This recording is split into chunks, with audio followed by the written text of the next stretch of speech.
علامہ صاحب کیونکہ یہ پورے پیسیفک میں امریکہ میں ادھر ادھر یہ پھیل گیا ہے اور لوگ اس پر یقین کر رہے ہیں، تو آپ کی طرف سے اگر علماء کے فورم سے جائے گا، تمام مکاتب فکر کے لوگ بیٹھے، دکھائیے گا جی کلپ ذرا۔ سورہ بقرہ آیت نمبر 187، روزہ اندھیرے پر افطار کرنا نہ کہ مغرب کے اذان پر۔ صحیح مسلم حدیث نمبر 2557۔ پہلے مغرب کی نماز ادا کریں اور پھر روزہ افطار کریں۔ حدیث نمبر 2558 صحیح مسلم۔ روزہ افطار کرنے سے پہلے 3 چیزیں دیکھ لیں۔ نمبر 1، سورج غروب ہو جائے، دن چلا جائے اور رات آ جائے۔ حدیث نمبر 2559۔ حضور صلی اللہ علیہ وسلم سفر پہ تھے اور انہوں نے ایک صحابی کو کہا کہ آفتاب غروب ہو گیا ہے، تم ستو ملاؤ۔ صحابی نے فرمایا حضور ابھی تو دن ہے، روزہ تو رات کو افطار کرتے ہیں۔ حضور صلی اللہ علیہ وسلم نے کہا کہ تم ستو تو کھولو۔ پھر انہوں نے جب مشرق سے اندھیرا طلوع ہوا تو روزہ افطار کیا اور فرمایا کہ روزہ تب افطار کرنا چاہیے جب مغرب میں سورج غروب ہو جائے اور مشرق سے اندھیرا طلوع ہو جائے۔ اب یہ جو ٹائم ہے قرآن اور حدیث میں، یہ بات ٹو بی نوٹڈ ہے کہ مغرب پہ روزہ افطار کرنا اسلام میں نہ قرآن میں ہے نہ حدیث میں ہے۔ اب مشرق پہ روزہ افطار کرنا کیوں کہا گیا؟ کیونکہ یہودیوں اور عیسائیوں کا روزہ افطار کرنا بھی اندھیرے سے منسلک تھا اور ان کا اندھیرا دونوں طرف کا تھا۔ جب دونوں طرف اندھیرا ہو جاتا تھا، جو کہ مغرب سے آدھا گھنٹے بعد کا ٹائم ہے، تو یہودی اور عیسائیوں کا روزہ افطار کرنے کا ٹائم ہو جاتا ہے۔ مشرق سے اندھیرا طلوع ہونے والا ٹائم مغرب کی اذان کے 10 سے 15 منٹ کے بعد کا ٹائم ہے۔ نبی پاک صلی اللہ علیہ وسلم نے حدیث سے ثابت ہے کہ ہمیشہ نماز پہلے پڑھی ہے اور روزہ بعد میں افطار کیا ہے۔ آج کل جو اذان کے اوپر، مغرب کی اذان کے اوپر روزہ افطار ہوتا ہے، یہ روزہ نہیں ہے، یہ کھوجا ہے اور اس کا کوئی ثواب نہیں ہے، الٹا اس کا گناہ ہے۔ قرآن سے ثابت ہے سورہ بقرہ 187 نمبر آیت سے کہ روزہ اندھیرے پر افطار کرنا ہے، اور جو بات قرآن میں آ جائے وہ that is a final one, اس کے آگے فل سٹاپ ہے۔ اندھیرے کو لیل ہی کہا گیا ہے قرآن کے اندر، اور لیل کا ترجمہ مغرب کی اذان ہو ہی نہیں سکتا۔ اور پلس صحابہ کرام نے بھی یہی کہا کہ غروب آفتاب دن کا وقت ہے۔ 2558 نمبر حدیث۔ یہ چیز ٹو بی نوٹڈ ہے اور اپنا عقیدہ ٹھیک کرنے کی ضرورت ہے تاکہ ہمارے روزے قبول ہوں۔ ان کا جو بھی موقف ہو اس کا جواب علماء کرام دیں گے۔ میں یہاں پر علماء کرام کی برکت بتانا چاہتا ہوں تمام ناظرین کرام کو کہ اگر علماء کرام نہ ہوں اور کوئی پی ایچ ڈی اسکالر یہاں پر بیٹھا ہو تو پھر تو ہو گیا تھا کام آج۔ یہ بھی اسکالر ہی لگ رہے ہیں۔ یہ ایسے لوگ، ان کا مقابلہ علماء کرام ہی کر سکتے ہیں جو یہاں موجود ہیں، جو فقہا کو پڑھتے ہیں، جو ائمہ اربعہ کو پڑھتے ہیں اور جو فقہ کی کتابوں کو اچھی طرح جانتے ہیں۔ یہ ہمارے لیے رحمت ہے علماء کرام جو یہاں تشریف فرمائیں، ان کی قدر کرنی چاہیے، ان کے لیے بہت قابل احترام لوگ ہیں۔ علامہ صاحب میں تو پہلی مرتبہ سنا ہے، میں آخر میں کہوں گا۔ اچھا مصبی صاحب آپ شروع ہو جائیں، کیونکہ میں نے جو کہہ دینا اس کے بعد جواب کی ضرورت نہیں۔ مصبی صاحب۔ بسم اللہ الرحمن الرحیم۔ فقہ جعفریہ کے لحاظ سے سورج کے غروب ہونے کی یقین ہونے پر افطار کیا جاتا ہے، اور کیونکہ امام جعفر صادق علیہ السلام اور دوسرے امام معصومین نے فرمایا ہے کہ سورج کے غروب ہونے کی یقین کے لیے مشرق سے جو حمرہ یا لالی نکلتی ہے، جب وہ تمہارے سر پہ پہنچ جائے تو یقین کر لو کہ وہ مغرب ہو جاتا ہے۔ عام طور پر یہ جو ظاہری غروب نظر آ رہا ہوتا ہے، اس کے جو علماء نے اس کی تحقیق کی 6-7 منٹ کے اندر ہو جاتا ہے، اور اس کے بعد روزہ کھولا جا سکتا ہے۔ اس کے علاوہ یہ جو کہہ رہے ہیں کہ رات کو روزہ کھولا ہے، ہماری فقہ میں بھی ایسی کوئی چیز نہیں پائی جاتی۔ صحیح، ٹھیک جی۔ پہلی بات تو یہ ہے کہ ہمیں اس کو اتنی اہمیت دینی بھی نہیں چاہیے تھی، اور دوسری بات یہ کہ اس نے جتنی باتیں کی اس نے زیادہ تر یہ کرتا رہا کہ جی عیسائی بھی اس ٹائم پہ روزہ کھولتے ہیں، یہودی بھی اس ٹائم پہ روزہ کھولتے ہیں، گویا یہ کوئی یہودیوں کا ایجنٹ ہے اور ان کا ایجنٹ ہو کر ان کے نقطۂ نظر کو آگے پروان چڑھا رہا ہے۔ دوسری بات، قرآن مجید کی جو آیت کوٹ کی کہ ثم اتموا الصیام الی اللیل، قرآن کہتا ہے کہ تم روزے کو رات تک مکمل کرو۔ اب اس کی تفسیر بھی وہی معتبر ہوگی جو اللہ کے رسول نے کی، پھر آپ کے بعد صحابہ نے کی، تابعین نے کی، اور وہ تفسیر انہی اسلاف سے ہوتے ہوتی آج ہم تک پہنچی۔ یہ ہمیں اختیار نہیں ہے کہ ہم قرآن مجید کے ساتھ اس طرح رائے نہیں کر سکتے، ہاں یہ اپنی مرضی سے ہم جس طرح سمجھ آیا جس طرح کا لفظ دیکھا، بلکہ ایک صحابی رسول عربی ہونے کے باوجود وہ دھوکہ کھاتا ہے۔ سورہ بقرہ میں جب آیت آئی کہ تم اس وقت تک کھاتے رہو حتیٰ یتبین لکم الخیط الابیض من الخیط الاسود من الفجر، اس نے 2 دھاگے لیے، چونکہ اس میں ہے کہ جب تک کالا دھاگا سفید سے واضح نہ ہو جائے، 2 دھاگے لیے تکیے کے پاس رکھ کے سو گیا، گھڑی گھڑی اٹھ کے دیکھتا ہے کالا اور اندھیرے میں اس کو دونوں ہی کالے نظر آ جاتے ہیں، پھر کوئی چیز کھا لیتا ہے، پھر کوئی پی لیتا ہے۔ صبح اسی طرح پریشان ہو کر اللہ کے رسول کے پاس آیا، یا رسول اللہ صلی اللہ علیہ وسلم اس آیت نے تو مجھے پریشان کر کے رکھ دیا، ساری رات میں سو ہی نہیں سکا۔ آپ نے فرمایا تو نے قرآن کو سمجھا ہی نہیں۔ قرآن کی یہ مراد تھوڑی ہے کہ بھی یہی دھاگے جو درزی کپڑے سیتا ہے یہی گٹیاں لے کے پاس رکھ لے اور کالا اور سفید دیکھتا رہے۔ سفید دھاری سے مراد صبح صادق کی وہ لکیر ہے جو آسمان کی طرف بالکل چیرتی ہوئی جاتی ہے اندھیرے کو، اور کالے دھاگے سے مراد رات کی سیاہی ہے، تو نے تو اس کو سمجھا ہی نہیں۔ تو یعنی صحابہ جن کی مادری زبان ہی عربی ہے وہ بھی جب تک رسول اکرم صلی اللہ علیہ وسلم سے استفسار نہیں کرتے، قرآن عربی میں ہونے کے باوجود ان کو بھی سمجھ نہیں آتا ہے، اس لیے کہ قرآن کے جو اسرار و رموز ہیں وہ وہی ہستی جانتی ہے جس پر اللہ نے قرآن کو اتارا ہے، اور وہ ان اسرار و رموز کے ساتھ اتارا ہے جو اللہ کے رسول اسے سمجھتے ہیں، اور وہی آپ نے صحابہ کو دیے۔ تو یہ اس کی تفسیر ہی بالکل باطل ہے کہ رات سے مراد یہ ہے کہ رات جب مغرب سورج چھپ جاتا ہے رات شروع ہو جاتی ہے، اور اسی طرح فجر کی جو اذان ہوتی ہے دن شروع ہو جاتا ہے۔ حالانکہ فجر کے اذان میں اندھیرا ہوتا ہے اور مغرب کی اذان میں روشنی ہوتی ہے، لیکن تاریخ بھی دوسری ہو جاتی ہے، سورج چھپتے ہی تاریخ ہی دوسری ہو گئی اور وہ رات کا حصہ مغرب سے شروع ہو گیا۔ تو یہ اس کی تعویل یا تفسیر جو بھی اس نے کی ہے بالکل غلط اور فاسد ہے۔ اسحاق اعظم صاحب۔ بسم اللہ الرحمن الرحیم، نحمدہ ونصلی علی رسول الکریم، اما بعد۔ ڈاکٹر صاحب تھوڑا سا میں اس حوالے سے بھی بات کرنا چاہوں گا کہ لوگ ہمیں طعنے دیتے ہیں کہ مولویوں نے دین کو متنازع بنا دیا ہے اور وہ دین کی تشریحات غلط سلط کر کے فرقوں میں تقسیم ہو گئے۔ متجددین کو کوئی کچھ نہیں کہتا، کچھ نہیں کہتا۔ اب اس قسم کے لوگ جب باتیں کرتے ہیں جن کے دین سے اتنا واسطہ، اتنی حد تک واسطہ ہے کہ وہ اس چیز کو بھی نہیں سمجھ پا رہے ہیں کہ قرآن کریم نے جس چیز کو لیل فرمایا وہ لیل کیا چیز ہے۔ اب مجھے یہ بتائیں کہ اوپر آسمان پہ سورج ہے، میں یہ کہوں کہ جی یہ سورج ہے، تو کیا اس کے لیے بھی میرے پاس کوئی دلیل ہونی چاہیے؟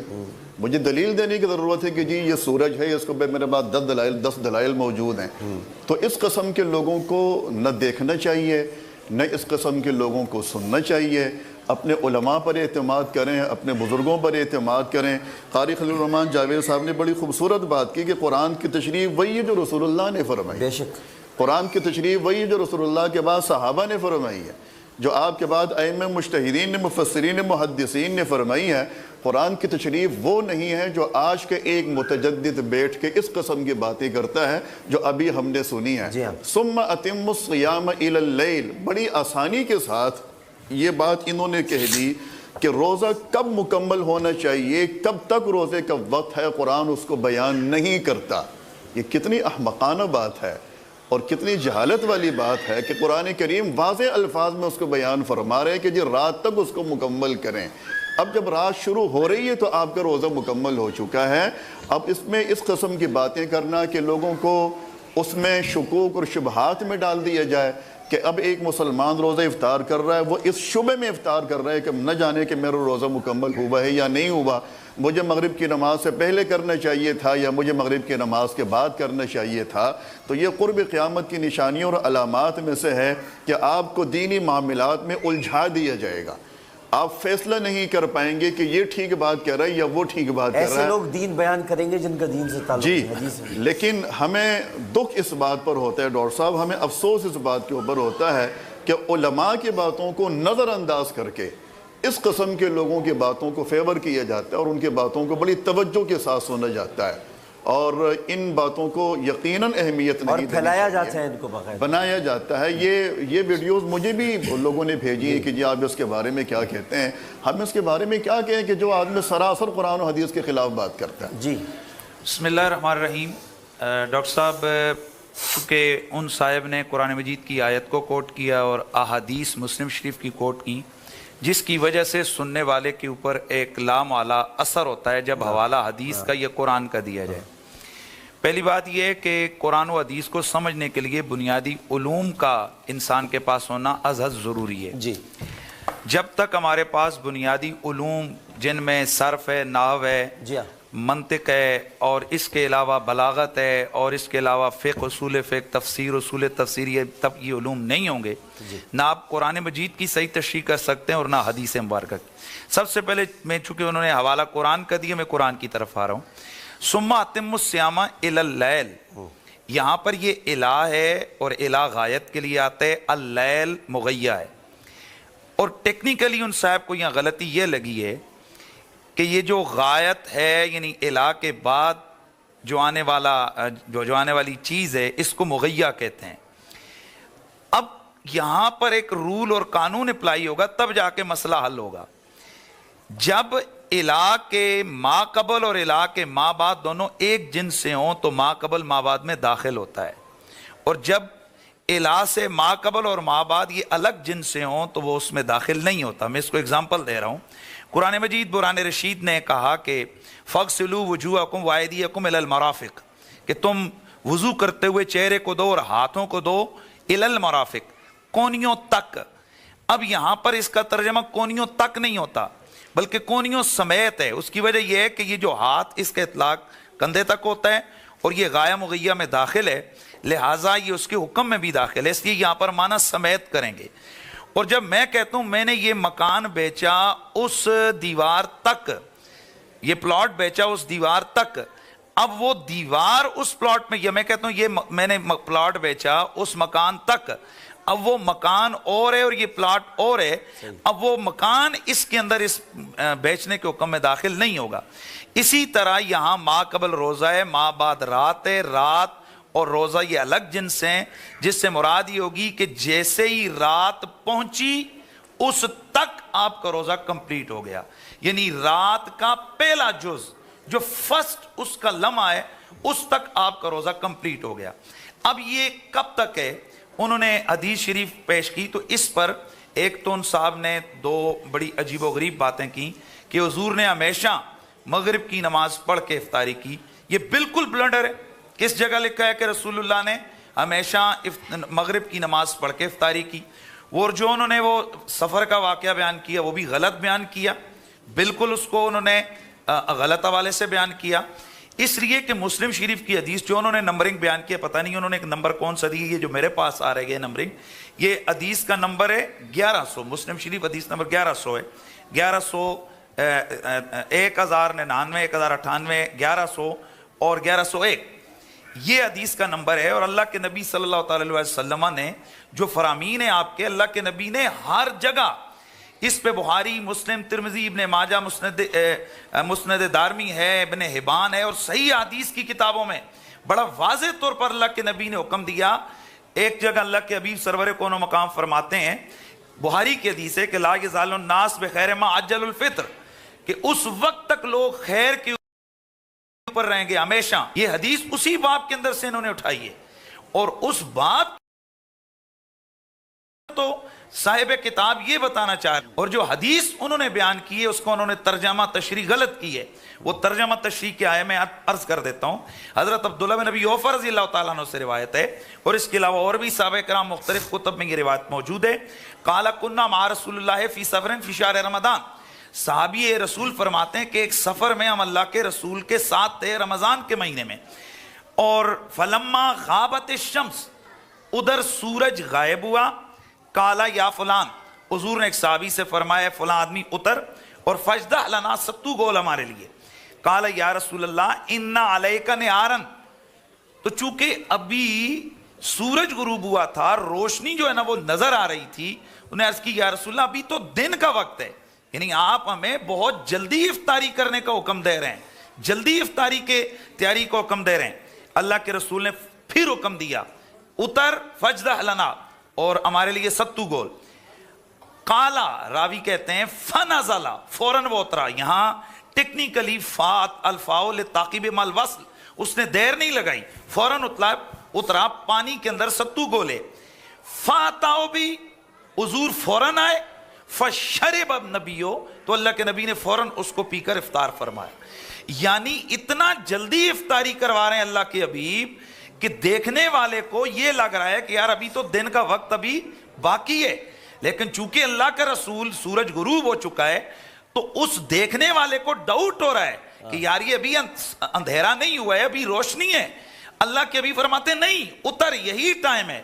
اور کمال کی بات یہ ہے کہ یہ حدیث ان ابواب کے اندر, اس باب کے اندر لائی جہاں پر جلدی افطاری کرنے کو مستحب قرار دیا. اور اس کے علاوہ اللہ کے حبیب سرور کون و مکان کی ایک فرمان ہے, اور بلکہ یہ حدیث قدسی ہے کہ اللہ کے نبی نے ارشاد فرمایا کہ اللہ تعالیٰ فرماتے, صحیح ابن حبان کی روایت ہے کہ ان احب عبادی الی عاجلهم فطرہ, کہ مجھے سب سے زیادہ پیارے وہ بندے لگتے ہیں, اللہ تعالیٰ فرماتے ہیں, جو افطاری کرنے میں جلدی کرتے ہیں. اور اب ان صاحب کا کہنا کہ یہ رات کو ہونا چاہیے اور یہ روزہ نہیں ہوتا, یہ تمہارا کھوجا ہوتا ہے, یہ ہیں وہ اصل فتنہ باز لوگ کہ جو پوری امت مسلمہ کو ایک پریشانی کے اندر جو ڈال رہے ہیں. اور یہیں پر میں عرض یہ کرنا چاہوں گا, یہ ہے وہ صلہ ان لوگوں کا جو یہ درس دیتے ہیں بس قرآن کا ترجمہ پڑھو, حدیث کا ترجمہ پڑھو اور اپنا مذہب اور مسلک بنا لو. تمہیں کیا ضرورت ہے کسی امام کی تقلید کرنے کی, کسی امام کی پیروی کرنے کی, کسی عالم کی تشریح کو ماننے کی. کسی مدرسے میں اس وقت کسی کے اوپر تنقید نہیں کر رہا, یعنی جو لوگ یہ کہتے ہیں کہ بس صرف تم حدیث کا ترجمہ پڑھو اور اٹھ کے تم اپنا مذہب بنا لو, اس وقت پھر یہی خرابیاں ہوتی ہیں. جس طرح مولانا خلیل الرحمان صاحب نے فرمایا کہ بھئی حدیث کو ماشاءاللہ آج بڑی زبردست بات کی کہ رسول اللہ کے صحابہ بھی سوال کر رہے ہیں اللہ کے رسول سے, ان کو بھی پریشانی ہوتی ہے. تو جب اللہ کے رسول کے صحابہ ان کو سمجھنے کے لیے قرآن مجید کی محض آیت پڑھ کے وہ بقول ان کے وہ نہیں سمجھ سکتے ہیں, تو پھر ایک عام آدمی وہ محض قرآن کی آیتیں یا محض حدیث کے ترجمے پڑھ کے وہ کیسے دین کو سمجھ سکتا ہے. بالکل صحیح. قاری صاحب آپ پہلے جواب دیں, آپ کو کہنے مجھے بھی ان کی بات سے خوشی ہوئی ہے, جیسے ان کو میری بات سے خوشی ہوئی نا, آپ کو بھی ہوگی. مجھے بھی ان کی اس بات سے خوشی ہوئی میں ربڑی کہ بات چلو اس شخص کے جو ایک ایجنٹ تھا, اس شخص کے کہنے سے کم از کم الحمدللہ آج قریشی صاحب نے حدیثیں بھی پڑھی ہیں. اور آپ اور دوسرا اس کو عام نہیں کرنا چاہیے, اس کی وجہ سے اور دوسرا یہ بھی فرمایا کہ افطار آلف تعرف. خالد واہ واہ واہ, یہ واہ واہ. اس بندے نے صرف سستی شہرت کے لیے کسی کا اعلی کار بن کر ہمارے روزے خراب کرنے کی کوشش کی ہے. اور ہر مسلمان اس کو یہ جواب دینا چاہتا ہے کہ تیری بتائی ہوئی کوئی بات کوئی مسلمان قبول نہیں کرے گا, بلکہ جواب میں تجھ پر سب کی طرف سے نفرین ہے. پہلی بات. دوسری بات یہ, مفتی حنیف قریشی صاحب نے فوراً چلے انٹرنیٹ کا فائدہ اٹھا لیا, حدیث سامنے الفاظ نکال لی ہے. میرا اس سے سوال ہے, حضور صلی اللہ علیہ وسلم کے 4 مؤذن تھے, حضرت ابو محذورہ, حضرت بلال, حضرت عمر اور حضرت سعد. یہ 4 مؤذن ہیں. وہ اذان دینے سے پہلے گھونٹ کیوں بھرتے تھے؟ میں روایت دکھاؤں گا. بالکل بھرتے تھے. یہ جواب دے جو بول رہا ہے. تو یہ شخص بتا رہا ہے, بہت آپ نے ایک طرف تو نقصان ہوا کہ بات اس کی پھیل گئی, دوسری طرف فائدہ یہ ہو گیا کہ وہ لوگ جو کہتے ہیں سرے سے تراویح کوئی نماز ہی نہیں ہے, وہ لوگ جو کہتے ہیں, یہ پتہ چل گیا کہ یہ ایک خاص طبقہ ہے تیار کیا جا رہا ہے مسلمانوں کے لیے. تو ان کو یہ بتا دیا جائے میں اپنی ان خواتین کو سلام کرتا ہوں جو موڈ تو ہو گئی ہیں مگر پھر بھی پوچھتی ہیں ناخن پالش لگا کے وضو ہو جائے دیندار گا؟ ہوتی ہیں خواتین، اس میں کوئی شک نہیں، دیندار ہوتی وہ پوچھتی ہیں، ان کو اتنی سی بات کا بھی خیال ہے. تو اس جیسے سوائے اپنا ٹھکانہ جہنم میں بنانے کے اور کچھ نہیں کر رہے.